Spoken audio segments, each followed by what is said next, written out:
ತಮಿಳುನಾಡಿಗೆ ನೀರು ಹರಿಸಿ ರಾಜ್ಯದ ರೈತರ ಬೆಳೆ ಒಣಗಿಸುತ್ತಿರುವ ಸರ್ಕಾರದ ವಿರುದ್ಧ ಮೈಸೂರಿನಲ್ಲಿ ರೈತರು ಸುರಿದಿದ್ದಾರೆ. ರಾಜ್ಯ ರೈತ ಸಂಘಟನೆಗಳ ಒಕ್ಕೂಟ ಹಾಗೂ ರಾಜ್ಯ ಕಬ್ಬು ಬೆಳೆಗಾರರ ಸಂಘದ ರಾಜ್ಯಾಧ್ಯಕ್ಷ ಕುರುಬೂರು ಶಾಂತಕುಮಾರ್ ನೇತೃತ್ವದಲ್ಲಿ ಜಿಲ್ಲಾಧಿಕಾರಿ ಕಚೇರಿ ಎದುರು ಸಾಂಕೇತಿಕ ಪ್ರತಿಭಟನೆ. ಕಳೆದ 25 ದಿನಗಳಲ್ಲಿ ತಮಿಳುನಾಡಿಗೆ ಹೆಚ್ಚಿನ ಪ್ರಮಾಣದ ನೀರು ಹರಿಸಲಾಗಿದೆ.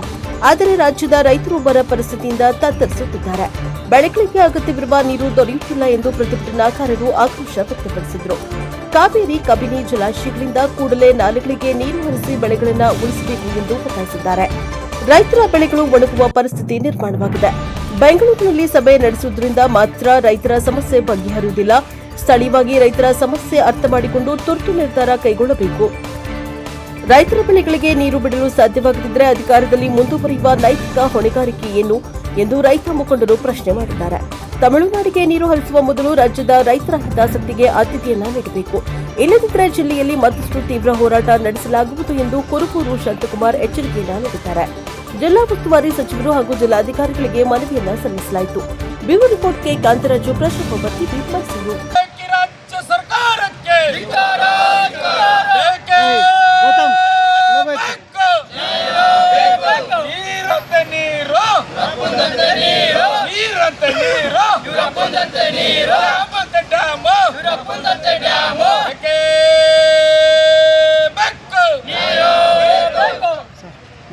ಹಿತವನ್ನು ಕಾಪಾಡಬೇಕಾದಂಥ ಸರ್ಕಾರ ಕಬಿನಿ ಜಲಾಶಯ ಭರ್ತಿಯಾಗಿ 25 ದಿವಸ ಆಗಿದೆ. ಆದರೆ 25 ದಿವಸದಲ್ಲಿ ತಮಿಳುನಾಡಿನ ನೀರುಗಂಟಿ ಕೆಲಸವನ್ನು ರಾಜ್ಯ ಸರ್ಕಾರ ಮಾಡ್ತಾ ಇದೆ. ಕಳೆದ 25 ದಿವಸಗಳಲ್ಲಿ ರೈತರ ಬೆಳೆಗಳಿಗೆ ಬೆಳೆ ಬೆಳೀಲಿಕ್ಕೆ ನೀರು ಬಿಡಬೇಕಾದ ಸರ್ಕಾರ ತಮಿಳುನಾಡಿಗೆ 10 ಅಡಿ ನೀರಷ್ಟು ನೀರನ್ನು ಹರಿಸುವ ಮೂಲಕ ನೀರುಗಂಟಿತನವನ್ನು ಕೆಲಸವನ್ನು ರಾಜ್ಯ ಸರ್ಕಾರ ಮಾಡಿದೆ. ರಾಜ್ಯದ ರೈತರು ಬರಗಾಲದಿಂದ ತತ್ತರಿಸಿದ್ದಾರೆ. ಬೆಳೆಗಳು ಇಲ್ಲ, ಜೀವನ ಮಾಡಲಿಕ್ಕೆ ಕಷ್ಟ ಇದೆ. ಇಂಥ ಪರಿಸ್ಥಿತಿಯಲ್ಲಿ ಬೆಳೆ ಬೆಳೀಲಿಕ್ಕೆ ನೀರು ಬಿಡಿ ಅಂತ ಹೇಳಿದ್ರೆ ನೀರು ಬಿಡಲಿಕ್ಕೆ ಒಂದು ಸಭೆನೂ ಮಾಡಲಿಕ್ಕೆ ಯೋಗ್ಯತೆ ಇಲ್ಲದ ಸರ್ಕಾರ ಇದು. ಜಿಲ್ಲಾ ಉಸ್ತುವಾರಿ ಸಚಿವರು 25 ದಿವಸ ಆದ ನಂತರ ಇವತ್ತು ಬೆಂಗಳೂರಲ್ಲಿ ಸಭೆ ಕರೆದಿದ್ದಾರೆ.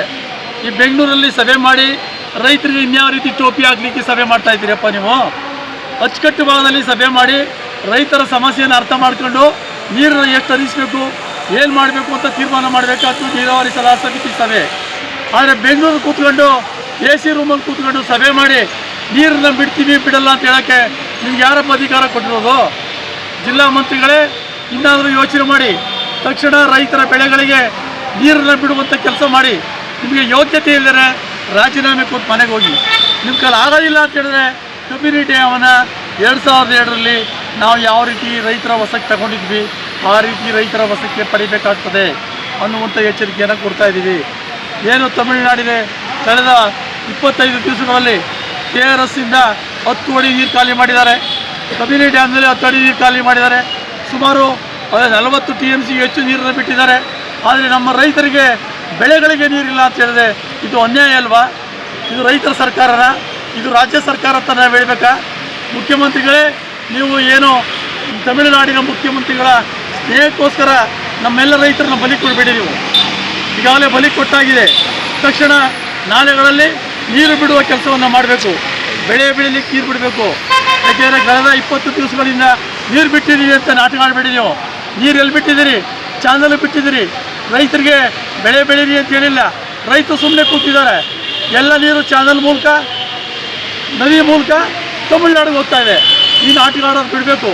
ಇಲ್ಲದೇ ಇದ್ದರೆ ರೈತರೇ ಸರಿಯಾದ ಪಾಠ ಕಲಿಸ್ಬೇಕಾಗ್ತದೆ ನಿಮಗೆ ಅನ್ನುವಂಥ ಎಚ್ಚರಿಕೆಯನ್ನು ಕೊಡ್ತಾ ಇದ್ದೀವಿ. ಇವತ್ತು ಜಿಲ್ಲಾಧಿಕಾರಿಗಳಿಗೆ ಎಚ್ಚರಿಕೆ ಕೊಡ್ತಾ ಇದ್ದೀವಿ. ಏನು ಬೆಂಗಳೂರಲ್ಲಿ ನಡೀತಕ್ಕಂಥ ಸಭೆಗೆ ಮಾಹಿತಿಯನ್ನು ಕೊಡಬೇಕು. ರೈತರು ಇವತ್ತು ರೈತರ ಬೆಳೆಗಳಿಗೆ ನೀರು ಬಿಡದೇ ಇದ್ದರೆ ಜಿಲ್ಲೆಯಾದ್ಯಂತ ದೊಡ್ಡ ಹೋರಾಟವನ್ನು ನಡೆಸ್ತಾರೆ ಅನ್ನುವಂಥ ಎಚ್ಚರಿಕೆಯನ್ನು ಕೊಡಬೇಕು. ಮಿತಿ ಮೀರಿದ್ರೆ ಕಬಿನಿ ಜಲಾಶಯವನ್ನೇ ರೈತರ ವಶಕ್ಕೆ ಪಡೀತಾರೆ ಅನ್ನುವಂಥ ಎಚ್ಚರಿಕೆಯನ್ನು ಕೊಡಬೇಕು. ನೀವು ಮಾಡ್ತಕ್ಕಂಥ ರಾಜ್ಯ ಸರ್ಕಾರ ಬೆಂಗಳೂರಿನಲ್ಲಿ ಸಭೆ ಮಾಡ್ತಕ್ಕಂಥ ರೀತಿ ಸರಿಯಾದ ಕ್ರಮ ಅಲ್ಲ ಅನ್ನುವಂಥ ವರದಿಯನ್ನು ಕೊಡಬೇಕು ಅಂತ ಜಿಲ್ಲಾಧಿಕಾರಿಗಳಿಗೆ ಒತ್ತಾಯ ಮಾಡಲಿಕ್ಕೆ ಇವತ್ತು ಪ್ರತಿಭಟನೆ ಮಾಡ್ತಾ ಇದ್ದೀವಿ. ಸಾಂಕೇತಿಕ ಪ್ರತಿಭಟನೆ. ರೈತರನ್ನು ಬೀದಿ ಪಾಲು ಮಾಡಬೇಡಿ. ರೈತರಿಗೆ ಮನ್ನಾ ಶಾಸನ ಬರೆಯಬೇಡಿ. ಸರ್ಕಾರ ಎಚ್ಚೆತ್ತುಕೊಂಡು ತಕ್ಷಣವೇ ರೈತರ ಬೆಳೆಗಳಿಗೆ ಕಾವೇರಿ ಕಬಿನಿ ಅಚ್ಚುಕಟ್ಟು ಭಾಗದ ವರ್ಣಾ ನಾಲೆ ಇರ್ಬೋದು, ಕಾವೇರಿ ಇರ್ಬೋದು, ಕಬಿನಿ ಇರ್ಬೋದು, ಎಲ್ಲ ನಾಲೆಗಳಿಗೆ ನೀರು ಹರಿಸುವಂಥ ಕೆಲಸವನ್ನು ಮಾಡಬೇಕು. ನೀರಾವರಿ ಸಚಿವರು ಕಟ್ಟಿ ನೀರು ಕೊಡ್ತೀವಿ, ಬೆಳೆ ಬೆಳಿಲಿಕ್ಕಾಗಲ್ಲ ಅಂತ ಹೇಳ್ತಾರೆ. ಏನು ಇವ್ರು ಮನೆಯಿಂದ ನೀರು ತಂದು ಕೊಡ್ತಾರೆ, ಮಳೆ ಬಿದ್ದು ಜಲಾಶಯ ಭರ್ತಿಯಾಗಿದೆ, ನಮ್ಮ ರೈತರು ನೀರು ಕೊಡ್ರಿ ಫಸ್ಟು. ಹೋರಾಟ ಮಾಡುವಾಗ ನೀವೇನಾಗಿದ್ರಿ, ನೀವೇ ರೈತ ಹಿತರಕ್ಷಣಾ ಸಮಿತಿ ಹೋರಾಟ ಮಾಡುವಾಗ ನೀರು ಬಿಡಿ ಅಂತ ಹೋರಾಟ ಮಾಡ್ತೀರಿ. ಈಗ ನೀರನ್ನು ತಮಿಳುನಾಡಿಗೆ ಕೊಡೋಕ್ಕೆ ನೀವು ಮಂತ್ರಿ ಇರೋದು. ಈ ಒಂದು ಅವಿವೇಕದ ಕೆಲಸ ಮಾಡೋದು ಬಿಟ್ಟು ತಕ್ಷಣ ನೀರನ್ನು ಹರಿಸಿ ರೈತರ ಬೆಳೆಗಳಿಗೆ ಅನ್ನುವಂಥ ಒತ್ತಾಯವನ್ನು ತರ್ತಾ ಇದ್ದೀವಿ. Thank you.